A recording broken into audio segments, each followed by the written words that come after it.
everyone and welcome to another Incubus tutorial. This time we're talking the wonderful song Priceless. Tone-wise I'm using the Nembridi Audio DC30, which is an emulation of a Vox AC30, and I've added pedals on top of this. Here is the sound of just the amp.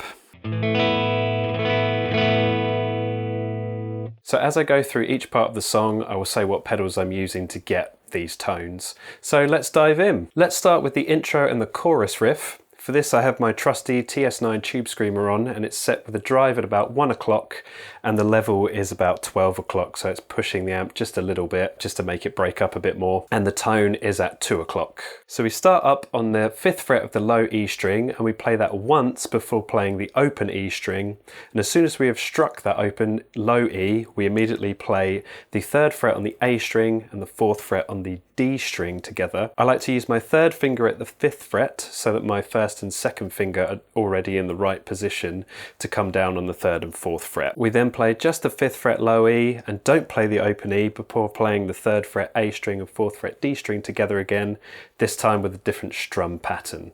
So that first section slowly through is like this.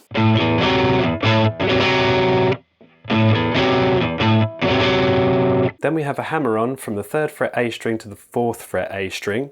I like to use my 2nd finger and 3rd finger here. We then play the G string at the 2nd fret and pull off to the open G string with our 1st finger. So that combined with the first part is like this. Next we play the same thing to start with, but when we get to the hammer-on part we have a slight variation. We play the open D string and hammer on to the 2nd fret on the D, and then we quickly play the open G string with our pick. So that sounds like this. And those first two bits combined.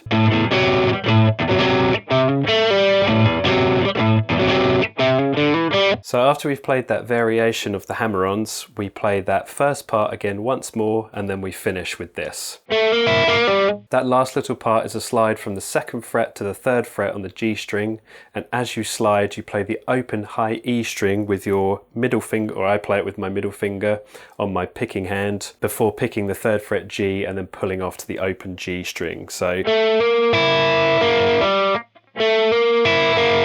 and the whole time that high E is ringing out throughout as well. So the whole intro and chorus riff looks like this.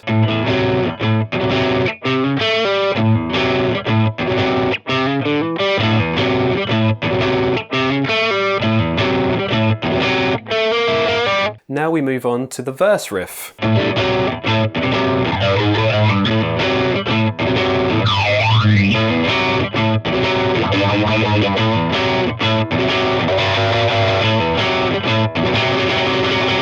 We play the same thing as the intro and the chorus riff, but instead of going to the hammer-ons on the A string, we walk up chromatically from the 3rd fret on the low E string up to the 5th fret. So 3, 4, 5 there, and then we walk back down. When we play this chromatic part, you can kick on any effect you have or would like to use. I made a pattern out of this in my cover that you can copy or choose whatever effect you like, really, just have fun with it. The verse riff ends with some quick strumming where we play the 3rd fret A string and 4th fret D string together. So that whole riff together slowly is like this.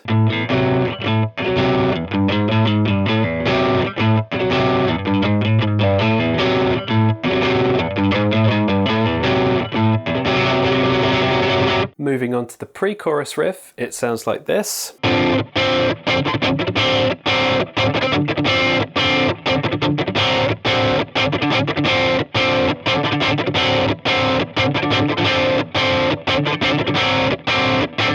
So this is our 3rd finger on the A string at the 5th fret, our 1st finger is on the D string at the 3rd fret, and our little finger is on the G string on the 5th fret. Then as we play through the riff, we just move our 1st finger up 1 fret to the 4th fret. So slowly through, the riff is like this.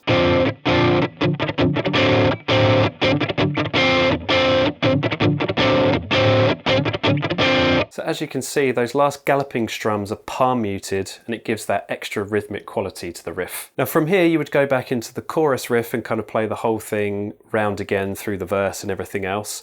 Then there is a slight variation in the chorus before we go into the solo section, which is like this.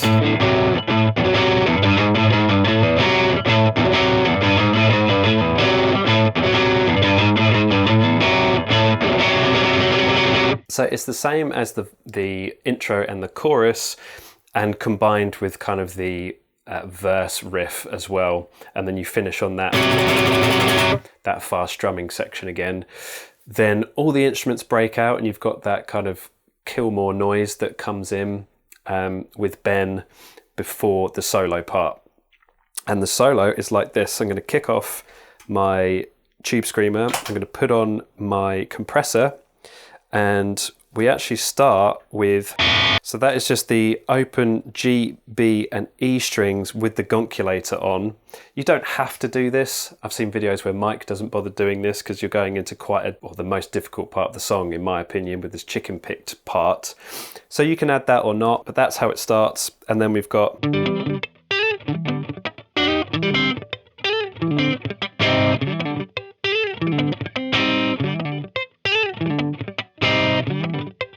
So to take you through it slowly, we use a combination of our pick and our fingers to play this first part. So we're barring across the 5th fret from the A string down. We pick at the 5th fret, A string, then hammer on to the 7th fret where you pick the D string and pluck the G and B string with your middle and ring fingers. So that slowly through. It's really hard to do slowly, but you pick, hammer, pick, pluck, pluck. And from there, we rake our pick back through the lower strings before plucking at the 8th fret high E with your ring finger. And then we pluck the 8th fret B string with our middle finger or ring finger and slide up quickly to the 10th fret and back to the 8th fret. And I'm using my little finger on my fretting hand to do this. So you get that percussive rake. These parts together are like this. Now we then repeat the first part, so at the 5th fret, and same picking pattern. We then repeat the first part, but instead of jumping up to that high E at the 8th fret, we rake back through the strings, but pluck the G and B strings with our middle and ring finger with the strings muted before we play the G and B strings together at the 7th fret and quickly slide up to the 8th fret. That should sound like this. Next we start with the same pattern as we did at the start up until the 8th fret, that part. But as we rake through and pluck the strings, we start moving our hand down to the 3rd fret to play a C minor bar chord. By moving your hand as you're playing, you get some nice kind of harmonics and other muted notes coming through. Then we play that same thing again, but we go down to the C minor bar chord a bit faster. And then we play it one more time with the C minor bar chord, kind of the same speed that you did it the first time. And then you cycle the whole thing around again. All together slowly. I'll try and do it slowly.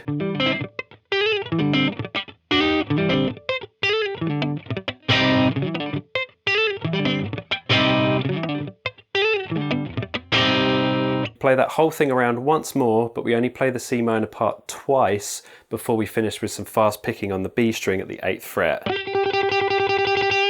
So we finish with this.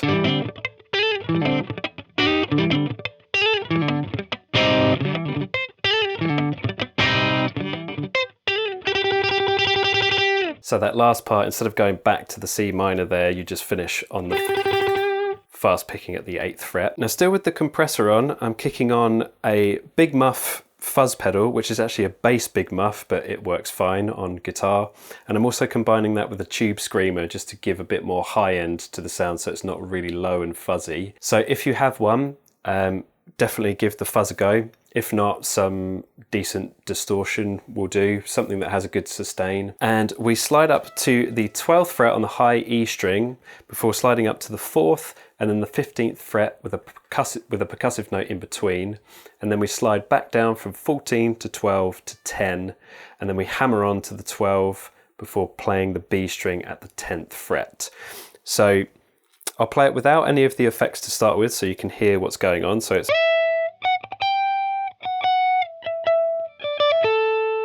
that's the first part. Then we pull off twice from the 10th fret of the B string to the 8th fret on the B string. And we slide down to the 7th fret of the B string and pull off twice from the 8th fret to the 7th fret while still on the B string. After this, we play the 10th fret on the high E before playing pick triplets from the 10 to the 8 to the 7 to the 5 on the high E before jumping up to the B string on the 8th fret and finishing at the 10th fret on the B string. So that is like this.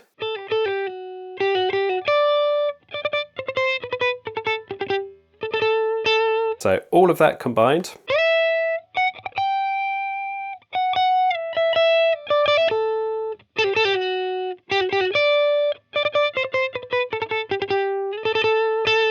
Now next comes the second hardest part of this song, and that's the fast picking riff that happens. Mike very rarely uses legato in his stuff. He uses his pick pretty much all the time. So he's a very big alternate picking kind of guy, or hybrid picking, but this, watching him play it, is definitely all alternate picked. So we are barring across the 8th fret of the high E and B strings, and we play a repeating pattern that goes like this.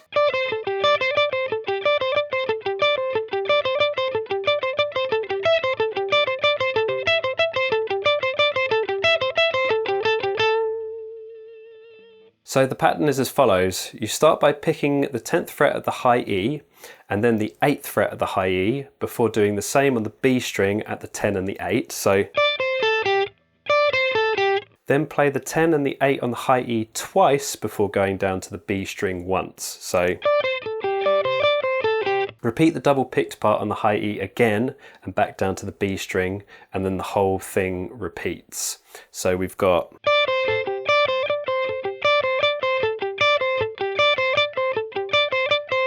that's our pattern. So for the next part, we substitute the 10 on the high E for the 12 on the high E while keeping the pattern the same. So all together, it's like this.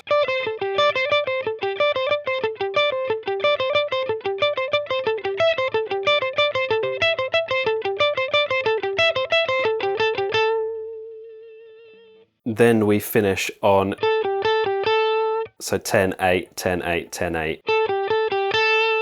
And finish on that 10. After this, we run down 10, 8 on the high E, 10, 8 on the B string, then we strike twice at the 9th fret on the G string and finish on the 8th fret of the G string. So then we run down from 10, 8 on the high E, 10, 8 on the B string again, then 10, 8 on the G and finish on the 10th fret of the D string.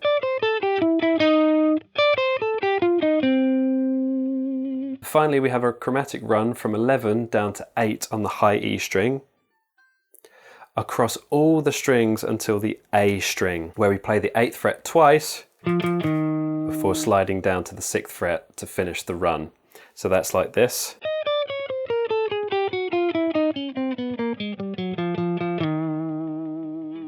So altogether, the fast picking part sounds like this at a slow tempo.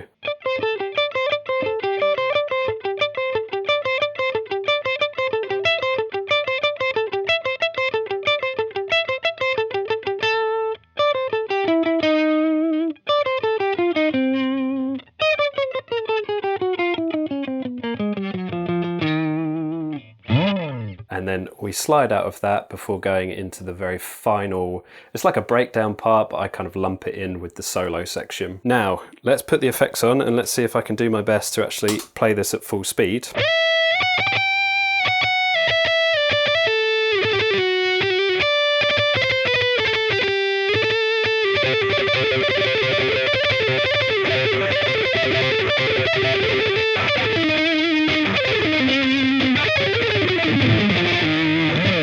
Then we take our compressor off, take the fuzz off as well, leave the TS9 on the tube screamer if you have one, and then we are playing this.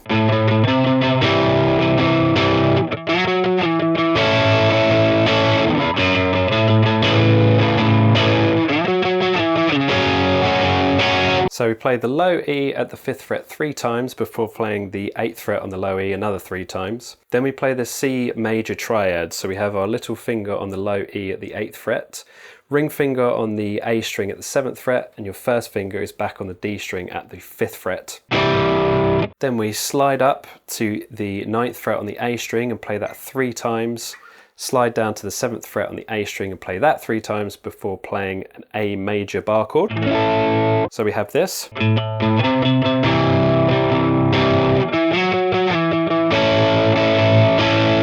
From here we play the same pattern, but at the 2nd fret on the low E to the 5th on the low E, and play an A major in the same way as we played the C major before at the 8th fret, this time starting on the 5th fret.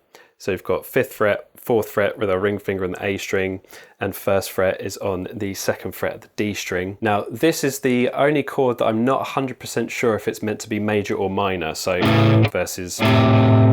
I'm basing it off of what I can see Mike playing on the Alive at Red Rocks live version, and he looks like he's playing the major version because I think his middle finger is up.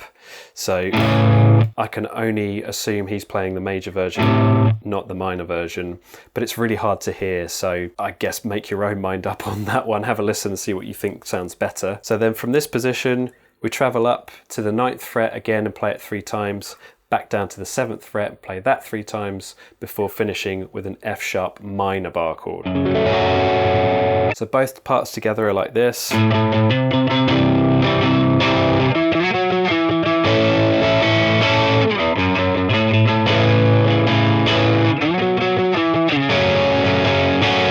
Play this around one more time and finish with the F sharp minor bar chord before just the drums are kicking back in, and you kind of have a little break and then you play the chorus riff again. So on that last F sharp minor as well, you have that kind of little build up before the drums come back in. So after you've played the chorus round again, we finish the whole song on a variation of the verse riff that goes like this.